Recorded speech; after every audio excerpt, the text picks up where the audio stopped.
3-page document with a report to the board. So it just kind of makes it easier for people to follow along. As Rebecca said, we planned and conducted our audit in April. We came here to the organization's offices for several days, back and forth a couple of times, and we did the wrap-up back in our office. Most important thing is we expressed an unmodified opinion on the financial statements for the year ended December 31st, 2018. That's a clean audit opinion. That's what you want. That's what we've expressed. The Form 990, the Federal Form 990 and Char 500, those are some information forms that get filed with the IRS in New York State. Those have been filed. Financial information and results, what you came here to hear about. Your operating cash decreased by about $10,000 to about $32,352 at the end of the year. You used cash of about $10,000 by operating the entity, by running the business. You also have some restricted cash of about $82,816. This represents the difference of the payments received on your HUD loans and the amounts expended for CDBG purposes. We have in footnote 1G that explains that. You do have some property that's held for development or sale. That's pretty much the same number as last year. It's just under $68,000. Again, footnote 1I has information about the assets that are held for sale. Bottom line, your net assets totaled $182,981 compared to last year's number of $178,000. That number represents the overall net profits of the organization from inception until December 31st, 2018.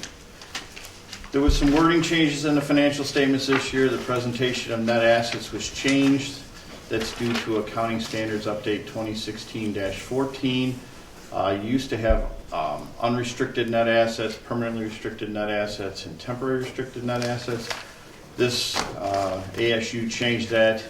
Now you have unrestricted net assets are now called net assets without donor restriction. And you did have temporary restricted net assets. Those are now net assets with donor restriction. If you had permanent restriction net assets, those would also be net assets with donor restriction.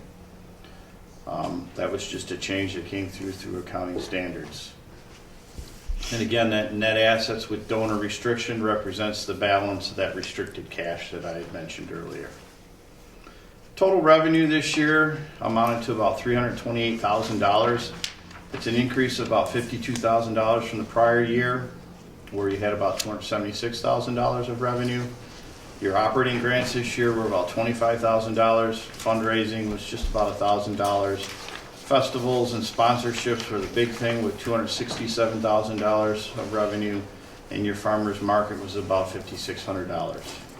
Largest increase again was festivals and sponsorship. That increased by about $52,000, which is the whole increase in your revenue.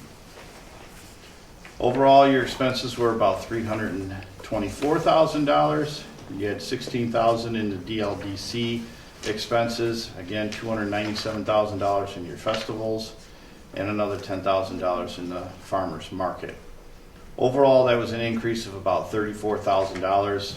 Festivals represented the largest increase in expenses of about $48,000. DLDC expenses dropped by about $14,000. That nets down to about the $34,000 increase that you had. Notable line item increases in expenses were advertising and promotions increased from about $10,000 to about $18,000. And then obviously the festivals and entertainment increased from $47,000 to about $174,000. Very large increase there. Those increases were offset with some decreases in legal and professional, which was down from $15,000 last year to about $7,000 this year. And then you eliminated the air show, so you decreased those expenses by about $71,000. Bottom line, this year you had a net income of about $4,500.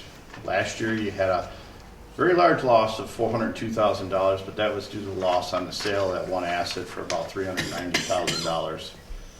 So overall, you would have had a smaller loss last year, but it is profitable this year. Anybody have questions on any of that? I kind of cover things quickly sometimes. One of the things I encourage you to do is to read the footnotes to the financial statements. They do explain on what's in the financial statements, expanding on what knowledge is gained from what I just covered.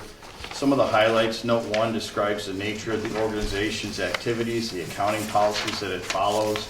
We did have a new footnote this year, which was 1O, which is the current year implementation of ASU 2016-14.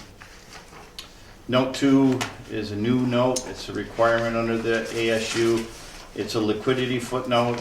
It basically states the amount of assets available within 1 year, within 1 year of the date of the financial statement, which the organization has available to satisfy cash needs, and that really is just your cash on hand of about $32,000 in operating cash.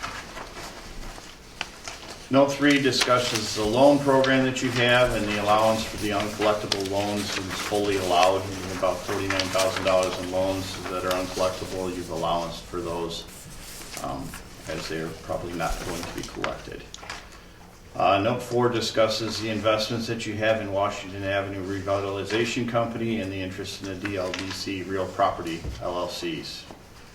And Note 5 talks about some contingencies that may exist due to legal proceedings. You've always got legal proceedings going on, and possible environmental remediation of properties that you own, even though you do have a policy against taking possession of any property with known potential pollution remediation issues. It's always, you never know what they're going to find if they start digging. So we always put that in there just to inform readers about that. That pretty much covers the financial statements. Any questions, discussion? I have a question. Since this is on record and on TV this time, can you just state for the record what made up the $402,000 loss last year in number 7? Yeah, I know you listed it here. Last year was a loss of the sale of an asset, but can you be more specific for the record, please? I don't remember the asset because I didn't do the audit last year. Rebecca, what was it that you sold? That's the waterfront property. Do you want to? Yeah, that's the, Andy, that's the lots. There was the DLDC lot, what was the Burgess property? Yes. Next to a city-owned lot. And the issue there is it was purchased for $500,000+, but it counts as a loss because $300,000+ of that was payoff of a note that was due Burgess. They held back a note on it. And then there was another $200,000 that paid off a DEC cleanup fine that was attached to those properties. So we didn't actually see money come into our coffers, but it took care of some outstanding liabilities that we had. Okay, I just wanted that on the record as to what it was for. So anybody that's watching it doesn't look at it and say, oh my God, $402,000 loss. So. Anything else? Anybody have questions or discussion on it? I guess I'll go on to the next section. Required communication, that's that little 3 or 4 page document that you all should have. It's basically called a report to the board in my terms. It's a result of the Enrons of the world, where Enron said our auditors didn't tell us that we had these issues, and this is where we would tell you if you had issues, if you had any. This report is what we call a boilerplate report. It gives us the language in our profession that we should tell you about, and if there was anything out of the ordinary, this is where we would tell you. There is nothing out of the ordinary. This is a standard report, kind of a clean report, if you may say so. Basically, accounting policies are described in Note 1. You didn't have any unusual policies or policies where there's lack of authoritative guidance. Again, we bring your attention to the implementation of that new ASU in 2018. All the significant estimates were evaluated and considered appropriate. Estimates are things like the values of those investments in Washington Avenue LLC, the write-off or allowance of the uncollectible receivable loans that you have. Those are estimates. We did have some material misstatements detected during our audit that were corrected by management, just things that were misposted and misclassified and not recorded correctly, and we've discussed those with management and they've been corrected. So these financial statements reflect those corrected amounts. And then just to bring your attention to future accounting standards that are coming up, ASU 2016-2 on leases. It's a thing where if you have operating leases that are in excess of 12 months, Those used to be just pay as you go, expense them as you came along, but now this ASU is going to require you to capitalize them. So if you have a lease for a copier that's 4 or 5 years, we have to capitalize that lease as a right of use asset and record that liability that you have committed to future lease payments for 5 years. They're supposed to be now on the books, where before that liability and that asset did not show up. You just paid the lease as you went along and expensed it. And that's a change that's coming up. They've delayed the implementation of that, and it's not going to be effective for you until January 1st of 2021. That's when it will start. They were going to implement it in January 1st of 2020, but they delayed implementation of that. And then there's another ASU. It says 2048. It should be 2018-08. It's just a clarification of contributions versus exchange transactions. Contributions, they define them as a promise to give that can be subject to either a donor-imposed restriction or unconditional promises to give. Exchange transactions represent reciprocal transfers where each party receives and sacrifices approximately commensurate value. I don't believe that there's anything complicated in this. It's been, to me, it's been that way for a long time, and from what I see of your records, there's no confusion between contribution and exchange transactions. So it really shouldn't have any effect. It is effective this fiscal year, but it shouldn't represent any change to anything you've been doing. That pretty much covers what I have for you. And if anybody has questions, comments, if you take this home and read it tonight and you have a question, you feel free to contact me. The number's on our letterhead at the top of the page, and just ask for Dave Gable. Rebecca has my number. Quite a few people have my number here. So, don't feel like you can't ask the question. We're here to answer questions if we can and help out. And like I said, this is my backyard, so it's kind of personal to me that things go well with you guys. Great. So if we don't have any other questions, I just wanted to make a little comment. Obviously our assets and our revenues have increased as well as our expenses, but that's based on the great work that our festivals and events have been doing. And Dave and I had recently talked about, as the DLDC is growing, we're having a lot more transactions happening, that we should really focus on getting kind of a centralized bookkeeping system. So we talked about getting, the QuickBooks. Right now we utilize Excel to keep track of things, and festivals and events just started utilizing QuickBooks to make sure that we're on target for all of our financial needs. So I think all of the sectors of the DLDC are going to start using QuickBooks. So that'll help Dave, and that'll help the city in the DLDC as well. So those are just some comments to add to that. Yeah, with the growth you've had over the last several years, it's turned into a business that really needs to be run like a business. So I would recommend getting some bookkeeping centralized in the office. In addition to that, in our packet, just before we go on to the next category in the agenda, we did include the DLDC's current account balances. You should all have that in your packet, just on the current balances on each of our accounts. These current balances don't reflect our end of the year balances. Obviously, we are still paying bills. We are still receiving revenues coming in through donations and other items. So obviously these numbers aren't final, but we wanted to give the board a quick look of what is currently in our accounts and our current balances. So I'll just read those out loud right now. Our farmers market has a balance of $2,453.69. Our dog park has a balance of $254.81. Festivals has $68,251.21. Our operating account has $16,486.26. And our savings account, which is our CDBG loan fund program, which Jill will be explaining shortly, has $82,812.22, making that a total of $170,249.19. So that's our current balances on each account. It was in this packet. Just after. It wasn't like this, right? It looked like it was just part of the minutes. Second from the end. Not that, yeah. If we don't have it, we have.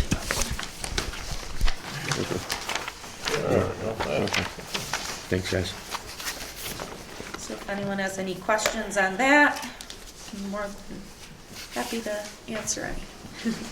I don't have any questions on that in particular, but what I would like to say is, I know Hector and myself have not seen eye to eye very much over the last 4 years since I've been in office, but I have praised him publicly on numerous occasions for his fundraising, and I know I've said it at this meeting as well, that the festivals are absolutely huge in the city of Dunkirk on an annual basis, and with losing the big three that we've lost over the last few years, being NRG, being Cliff Star, no longer locally owned, and Red Wing, I give Hector all the credit in the world for finding the money to raise to run the festivals that we do, especially even seeing an increase in fundraising this year. So my hat's off to Hector and the fundraising department. Again, as you can see from this year, he's raised quite a bit of money, and it takes a lot of hustle to do that, a lot of begging and borrowing and pleading. So my hat's off to Hector for that. I do have a question as far as the audit goes. I've also been a huge advocate of trying to get a cash handling policy that we've mentioned at a couple meetings as well. I don't know, do you have any opinion on that as you were going through the audit? We don't have a policy on record for the DLDC in handling cash We had talked about. as far as checks and balances Yeah, go. we had talked about getting some examples of policies that you could implement to make that stronger in that area, to have better controls over that. Unfortunately, with the festivals and the farmers market, you do have some cash transactions. A lot of businesses, I do some housing and governments, they don't have that much cash. So the policies, obviously, when you're handling cash, it's much easier and susceptible to fraud and misappropriations than anything else. So yes, you should have some policies in. And we had talked with Hector and with Rebecca about getting some policies in place for handling of cash. It's a very small percentage of the whole thing, Right. but it's important to Sure. CYA. So Yep. Right now, we only have one instance where we use cash. We went to credit cards and check writing, and pretty much that's how we do our business. Unless a band requires cash Right. up front, we'll issue that check, cash it, and that way we have a record of it. And then that band still gets paid the same amount of money, but we don't really use cash anymore. Pretty much, we're down to one transaction pretty much, and that's the festival for beer. And we've even and the VIP tickets too. and that is controlled by the amount of tickets you sold. So your tickets have to match the cash. So it's pretty much foolproof. Yeah. I mean, we raised $410,000 this year. That's a record. Each year that we started in 2016, it was a record from the previous year. 2017 was another record. 2018 was another record. And this year, I'm proud to say we're over $400,000 in income. So, and that's all there. Who are the major contributors? We have quite a bit of industry here in the city of Dunkirk. We like to utilize them before we go out anywhere else. Most of the sponsors are repeating sponsors, except for Refresco, which was a new entity that came in. They took over the Cliffstar Cop, and so that's one of the newer ones. But some of the other companies that happen to join, or it's just a matter of footwork. We're out there working and hustling, and even KeyBank, which was somebody that was left out in the past, has been with us now and sponsoring. And there's many different outlets here that operate with the city of Dunkirk, whether it be in a barter mode or a sponsorship or an allotment. The state grant was a huge allotment there by the state that we competed for, and we were able to recoup, you know, and we were awarded with that. That was huge for us. That helped us to go over the $400,000. You remember, before this administration came in, these guys weren't raising very much money at all. You know, the numbers will show, and that's a matter of public record. You know, $30,000 to $40,000 a year was being raised, and they were going in the hole. The city would have to bail them out. That doesn't happen anymore. And if you continue to do this way, this is self-explanatory.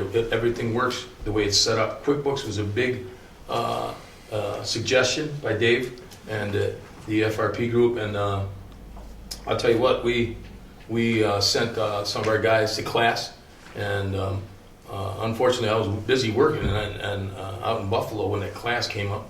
But I'm definitely going to take it, and I'm sure Rebecca's going to take it, and we're all going to utilize the QuickBooks now, and that's going to be pretty much self-explanatory the way Dave explained it. We've looked into it, and it's really going to help the process out, and I think you're going to have a professional entity here working in the DLDC, and you're going to see quite the improvement. Like I said, I'm very thankful to the staff and to the public, the sponsors, the many sponsors. You know, Tommy asks who the sponsors are. It's a matter of public record. You know, these guys send us checks. It's all in there. Pretty much that's all I have.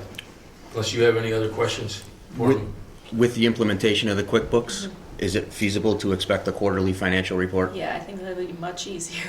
I think Okay. there's an Yeah, when you option. have your board meetings once you have QuickBooks fully implemented and working, you should be able to get full financial record, you know, Mhm. reports at meetings. And even with the QuickBooks, there's still some outstanding sponsorships and some outstanding bills that will continually go on till end of December. You know, it's just the way we have that set up for certain sponsors who gave us, you know, some strong funds, but wanted it to be financed out. You know, unfortunately for everyone, each and every industry has a different fiscal year, so it doesn't work with Dunkirk's going January 1st to January 30 or December 31st. Somebody's, like, for example, Refresco might have April to March of next year, and so on and so forth. So we have to work with them so that it meets our needs and at the same time doesn't hurt them with their fiscal operations. And I know you said you had issues with confidentiality on some of those names as well, so. Yes. Some sponsors don't want people knocking at the door after giving us $20,000 or $30,000. Yeah. All right, well, thank you, everyone. Thanks, Hector. Thanks, Dave, for the great report. Next, we're going to move on to item number 2, reviewing of the DLDC bylaws. I'm going to let Rich and your speech kind of take that. Sure. We just, as many of you already know, we restarted the Dunkirk. Do you want to come up here? I'm done. Do you? Yeah. No, I'm fine here. They're used to me I'm being sure you behind don't have them. any more questions for him, he can leave, right? Yeah. Okay, well, thank you. But Yeah. here's a vacancy. Nice to meet you all. Thanks. Yeah. Well, I was just saying that we recently restarted the Dunkirk Industrial Development Agency, and a lot has changed. The laws have changed a lot in terms of these entities since it was active before. And Harris Beach, a law firm that's all in New York State that has a big presence in Buffalo, has been a big help to us, to the administration, in terms of getting it restarted, figuring out our compliance, what we needed to change, what we needed to update, getting our board up to snuff, and essentially doing a nice diagnostic and getting us going. I thought having them come and do the same thing for the DLDC was probably a good move, because again, they're a neutral third party. It isn't political at all, it's just making sure we're doing everything we need to do to be compliant with the state laws, some of which overlaps with the IDAs in terms of compliance and reporting issues, but also to look at the bylaws. As I mentioned, I think they're in due updating and simplification. I think they're more complicated than they need to be. And again, I wanted a second set of eyes to look at that. And Ade's an associate that works with Bob Murray, who's the managing partner over at the Harris Beach Buffalo office, who does a lot of the IDA issues throughout Western New York, and also LDCs, of which Dunkirk's one of those. So I've asked Ade to come on just to introduce himself and to talk about some of the diagnostic work he's going to do, and then they'll report back to us in the following quarter. some of what they recommend. Good evening, everyone. My name is Adewoye. Adewoye one more time. People call me Ade. I'm part of the Public Finance and Economic Development Practice Group of RSP PLLC. We have a huge presence in the States. We have over 40 attorneys, and we have shared experience through our representation of IDAs and also LDCs all across New York State. Like Richard mentioned, we recently assisted the IDA in updating its bylaws and also its policies. IDAs and LDCs are subject to Public Authorities Accountability Act, and the laws are fast changing. And we'll relish the opportunity to do the same thing for the LDC. I'll be happy to answer any question that anybody has.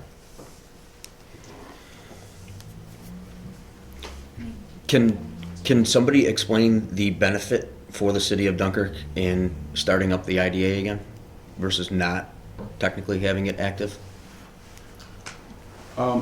IDAs are public benefit corporations in New York State. Just like the DLDC, they can provide financial incentive, and their main goal is to attract investors to the city. So I think it's a powerful tool to have the IDA also. Together with DLDC, investors can get sales and use tax exemption benefit on projects. They can get pilots, benefits which the DLDC is unable to offer. And how would the Dunkirk IDA work in conjunction with, or against, or for the Chautauqua County IDA? Well, my understanding again is if we have an investor that wants to come in, we'll be able to do the same thing that the Chautauqua County IDA does. We'd be able to offer them those same incentives, And obviously, which would be controlled by the DIDA board as opposed to the Chautauqua County board. right. And obviously, we're smaller. We're just starting up again. I think that I see the DIDA functioning with smaller projects, where the CCIDA can help us on some bigger projects. I definitely want to work together with the CCIDA and coordinate on whatever's coming into the city. But right now, I feel like we could take on some smaller stuff, where the CCIDA obviously could take on bigger projects. To piggyback on what Rebecca just said, for instance, in Erie County, all the IDAs, they have an existing agreement. So if investors go to the ECIDA first, then ECIDA takes the project. If a project is located in the town of Amherst and they go to the Amherst IDA first, then the town of Amherst IDA goes to the project. So they can basically provide the same type of incentive so they can work together. Basically. And in the sense of the most recent project that the CCIDA just approved some loan funding for, the Dunkirk IDA doesn't have a loan program. So the brewery that was recently just approved some loan funding was able to work with the CCIDA on that, where we couldn't do that. Right. So that's where I see us just working together and using all of our resources to make a project a reality. And the Chautauqua County IDA is open to that relationship?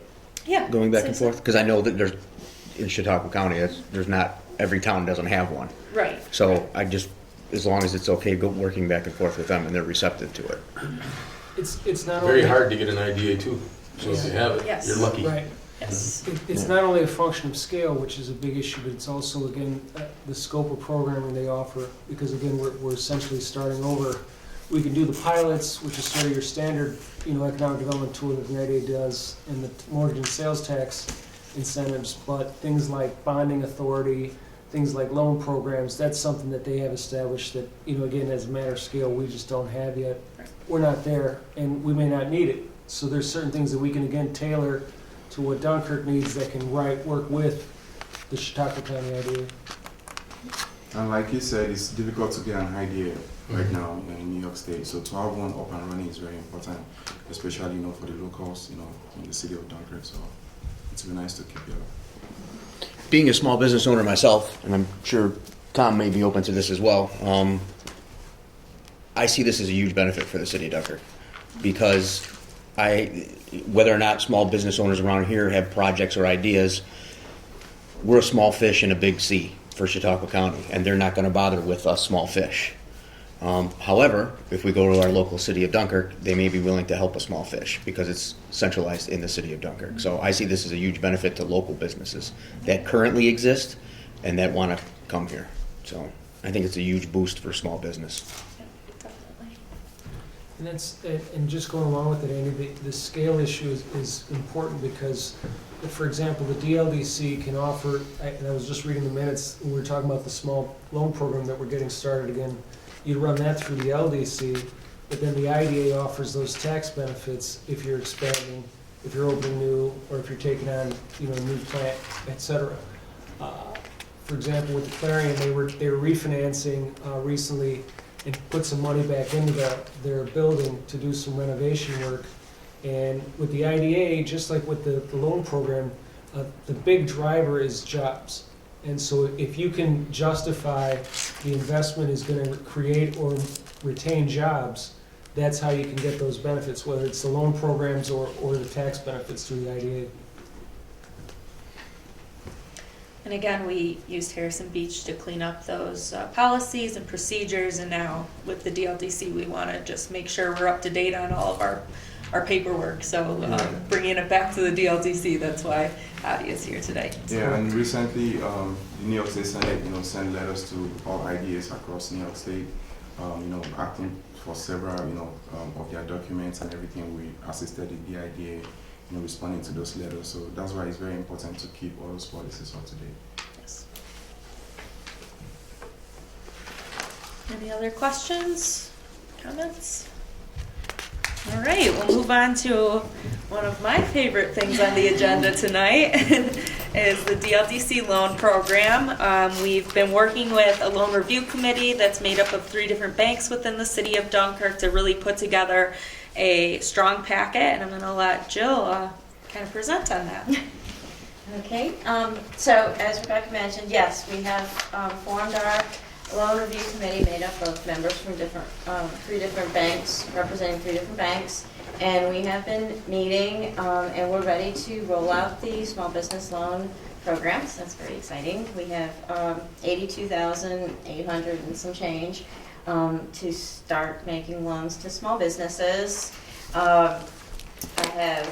We've been working on putting together the policies and the procedures and the collateral materials. We put together the application and just different handouts and information for people that are interested in possibly requesting some funding through the program. So it is open and available to new or existing businesses. And in total, for the reporting year, we told HUD that since these are federal funds, this is HUD money. The purpose is not only to help small businesses and the city, but also to create jobs. And so we are going to use this money to create 10 jobs. And maximum loan is anywhere between $2,000 up to $25,000. And what am I forgetting? The subcommittee? Yep. The loan review subcommittee. So the way it'll work is I have an application and I have some copies of the application here. If anybody is interested or knows any small business owners or entrepreneurs that might be interested, we have some extra applications available. The eligibility requirements is that that the business must be located within the city limits of the city of Dunkirk. They have to have a valid business license and insurance and all their required paperwork and permits. They can use this money for a variety of things. They can use it for working capital, to rehab their building or the lease of their building, for facade improvements or signage, and they can use it to purchase equipment or any other needed things for the business. Loan terms will vary. The process will be a person will come inquire about the program. I'll meet with them, give them the information, talk them through what requirements they need to have. I'll help them start gathering paperwork. They'll fill out an application once they have everything together, and that will then go to the loan review committee. And the loan review committee will take a look at it and determine if they recommend it for funding or if they don't recommend it for funding. And then I will, once the loan is granted, it will go to the fiscal, it'll go to Marcia to close on the loan. She'll do the closing paperwork, and once the small business owner has completed all the requirements, there is a business course. We're working with Jamestown Community College. They have a small business development center and have graciously offered to do some training courses with our participants for free. So we built that into part of the program, is that a condition of release of the funds is that you complete a course with JCC. Once they have their certificate, we'll release the funds, and then I will work with them to monitor the job creation and the use of funds. So the loan amount, maximum loan amount is $25,000. Loan terms may vary based on the amount that they're asking for and the collateral that they have and provide. And the interest rate may vary based on their credit score, collateral, U.S. Prime, and other items such as that. Does anybody have any questions? Yes, Ned? Just a question where some people got a little bit confused was that we typically were the, last on some of the assets. And so we had a lot of bad debt. And we're still kind of the place to go of last resort. Is that true? Or do I have it off a little bit? Well, This is definitely for, a smaller existing business that needs that, yes, maybe they can't get a bank loan, so they come to us for help. Yes, it is for more of those low-income businesses. So but we understand there's going to be a little bit more risk. yes, yep. And we have 3 representations from 3 different banks that are, they have their own loan funding programs. Yes. So they're really knowledgeable and have been really helpful in directing the guidance of these applications, putting together everything. Yeah, they've been really great in helping provide guidance for the program and sharing information and their own forms and their own bank policies. So we've been able to put together the parameters of the program based on the experts in the field. But yes, it is designed for smaller businesses, for new, fresh startups, small, it's not a lot of money that we're talking about. So it will be a riskier loan. So the subcommittee will go through the process, and then eventually they're going to make their recommendation to this board. And this board will have final say on these loans. Is that correct? They have final say on if it gets approved or denied, as Based on HUD guidance. The loan review committee is the ultimate decider. But it will go to the board on the, who's applying, and a recommendation from the board to the subcommittee. Yeah. Yep. So we'll definitely come to. Who sets the parameters? I think I brought it up last meeting, the 2,000 to 25,000. Do we set that? Is it HUD? And also, it is not tied to jobs in? Some of the parameters are set by HUD, and some. Which ones here, in terms of $2,000? Is that there? That was the loan review committee. The bank representatives felt like that was the best way to go with the amount of money that we have to start with. So anything less than $2,000, they really kind of felt like wasn't worth bothering with, or wouldn't achieve anything. And anything greater than $25,000, they did leave some room for some exceptions. If somebody comes in and is requesting $50,000 and says, we can create all 10 jobs and we need $50,000, then that can be made. It's not a hard and fast rule that, nope, it's over $25,000, too bad. That is for individual case-by-case basis. But as a general rule, between $2,000 to $25,000 will, they felt, get us to the job creation goal that is required by HUD. Because realistically, $2,000 is not gonna create any jobs. Right, and it is a collective goal too. So if some person comes in and wants $15,000 and can create 3 jobs, then another business only needs 5 and can create a 0.5 of a job. Ultimately, that's okay because the big number is 10 collectively that we report to HUD. Does that make sense? For the 82. Yes.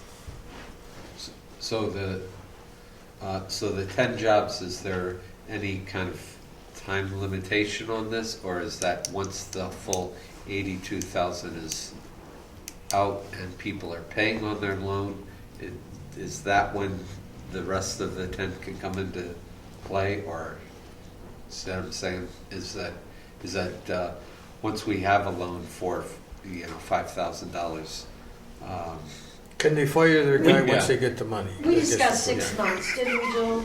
We said we felt like, give them 6 months. They have get to going. keep the job for a year. Now, it doesn't, now Yes. the Okay. The initial hire has to be of low or moderate income, so their household, the first hire has to be low to moderate income.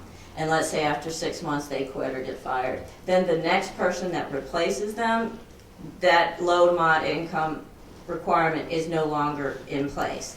But they do have to keep that job for a year. At okay. least one. My point is that since it's so divided up, and it's the total max of 82,000, what do we, and it's a revolving loan, right? Yep. So can the money that's coming in help to meet the criteria, the 10 job criteria? Oh, yeah, yeah, Okay. yep, So that's essentially what that, yes. it's not absolutely. just as soon as you loan out the 82,000, you better have 10 jobs. No, Okay. I think it's also important to note that the 2 to 25,000 isn't usually in isolation. Usually this is gonna be a hole filler for Yes. financing packages. Yep. Whether there's a gap in terms of what they can get from a bank loan, or if you got an SBA application. I don't see this as Original, somebody yeah. just coming in just for $2,000 Right, and nothing right. else. I Yes. see it as, I need 28,000, that I can get 10 from DLDC and I can get 18 from Yeah. KeyBank, Cody. for example. Exactly. yep, that's Cody's gonna be a partner with us as well. So, we'd like to work together with other loan financing that's got smaller programs like ours. And that's a great point, because even on the application, they list out other sources of funding, so it's clear that this is not your main source. And does HUD require a lien position? Are you 3rd, 4th, 5th? Is there a limit? Do you have to be number 1? Do you have to be They return have no of collateral? So if you're the no 5th, you're the 5th on a lien. You're gonna end up in the same Yeah, spot I guess that we they'll were. never get first position at that dollar. Yeah, you're not, no, that's what I mean. So I mean, have to be realistic about it. The bank Yes. loan's gonna go first always. Sure. Yes. Yeah. I have one question and one concern. One question, how does the loan replenish itself? Just from the loan coming back in, or are there future? It's possible that, so initially, yes, it'll replenish itself by them making their repayments and us charging interest. So If hopefully it, it'll grow slowly. it can Very grow slowly. If that's the slowly. concept, then it's gonna go very slowly. But the city can also choose to take a portion of their annual CDBG allocation and Okay, set it aside into the program. okay, okay. So there might be new monies in that account regardless of the loan amounts Yep. coming in, okay. Yep. And my one concern is, you mentioned it that, and you're the one that actually brought it up, Mayor. You said this subcommittee is the final say. Mhm. So the board of directors sitting around here has no say, but is 100% responsible for the outcome of the program. That is language that comes out of HUD's Requirements. requirements. That's on the subrecipient agreement from HUD that they sent the language on. The review committee has the 3 bank representatives, 1 representative from the DLDC, and 1 representative from the city. So there's 5 members on that committee. Do we recommend to the committee? Yeah. Yep. So we get it first? My understanding is, if I'm right, Joe, that once we have applications, we present them There you go. to everyone. Everyone can make comments, suggestions, and then we take it back to our subcommittee and we make a final decision. So we will take your input. Yeah, it can go, they can all come here first, and then what this board decides on can then go to the loan review committee, and they can. So we can decide to ixnay an application right here before it even gets to the subcommittee? Yes, Yes. Okay. yes, Oh, you can. It absolutely. will stop But you. I, Yeah. By majority vote? Or 100%? What? Well, what you're doing is you're Majority gonna vote on a recommendation. Well, that's what I'm trying to, Basically, a recommendation It for is. consideration. right. What's the Or vote? not. For consideration. So it can stop here. They'll vote on For it. some, everybody said Yeah. no, Majority. it would stop right here, They'll approve it or not. the committee wouldn't get it then. Right. Correct, okay. Essentially, HUD has that regulation in place so that the people with underwriting experience are making your ultimate decision. It's sort of a backstop to having a lay board for the most part, who doesn't have that experience. So you're the first layer, which it's counterintuitive. Usually the board's the ultimate layer, but here, under the HUD regs, what they want is bankers essentially to give your final thumbs up or thumbs down on a loan application. So essentially, this board could actually, look at an application, an applicant, and recommend that that person get the loan, and that committee could turn around and say, no, we decided no. right. So we just basically do the grunt work and ask them for their approval or denial. Yeah. You know, this guy's not worthy. Yeah. You could have that happen, where we recommend someone and then when it gets to the bank, they do it back. But it's good to get it out so that everybody's aware of it, because Yeah, that's why they're the ones making. it's a little the different than what it was run before. Yeah, definitely. Okay.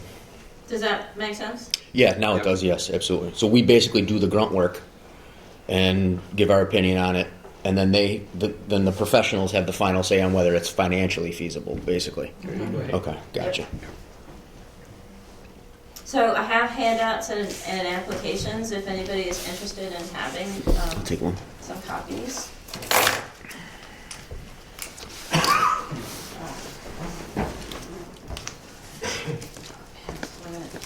And then I'll just leave the extras on the table and you guys can pick them up.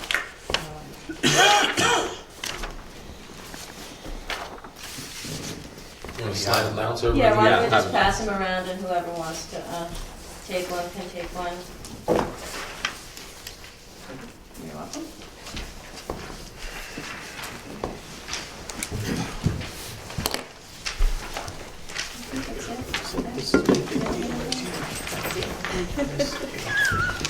No, I think that's it. We're excited. I'm looking forward to getting it rolled out. It looks good.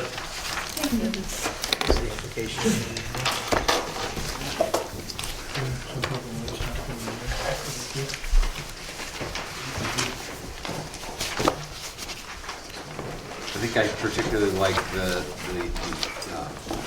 working with the JCC, it's a small business. That's something Group. also to note. That's very, a good way Yes, to. and they will basically work with the business. So say it's an existing business that might know one aspect of the business but needs to improve on another aspect, they'll focus on that piece. And these are like 1 to 4 hour classes. This isn't like a 3-month class or anything like that. They're really gonna just get in and focus on what that business needs to improve on. But they will get a certificate after that we'll be able to see, that'll be presented to the board, and just knowing that they went through the course. I think it'll like review the business plan. And Yes, yeah, so if it's a new business that doesn't have a business plan or something like that, they'll help them through that process. Yep.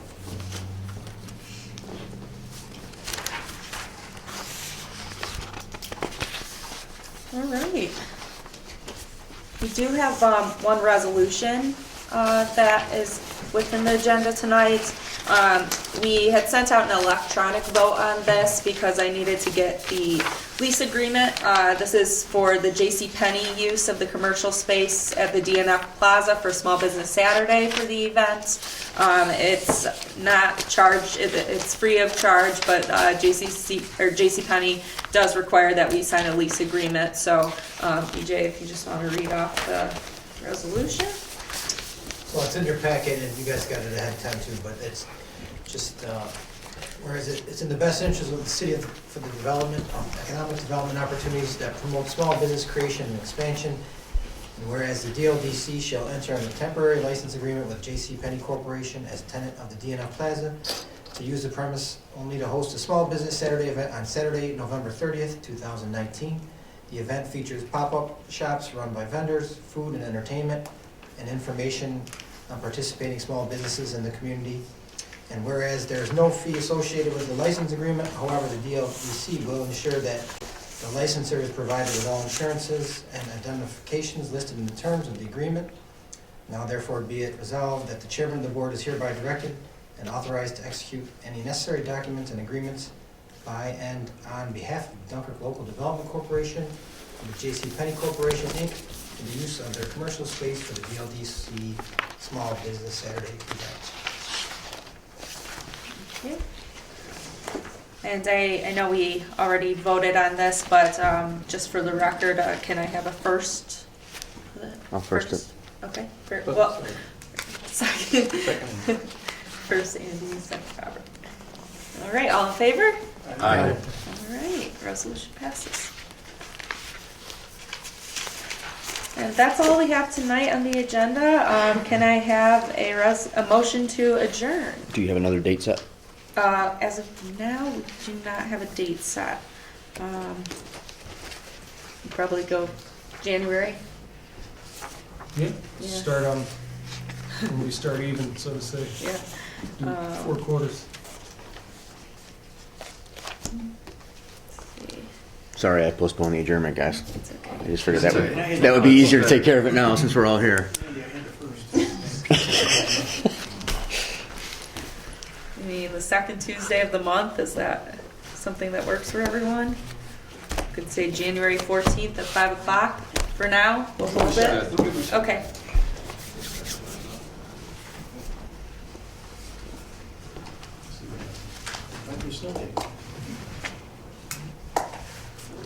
All right. I'm the longer part of it by then, but I just figured that in. Okay, motion to adjourn. Can I have a first? All right.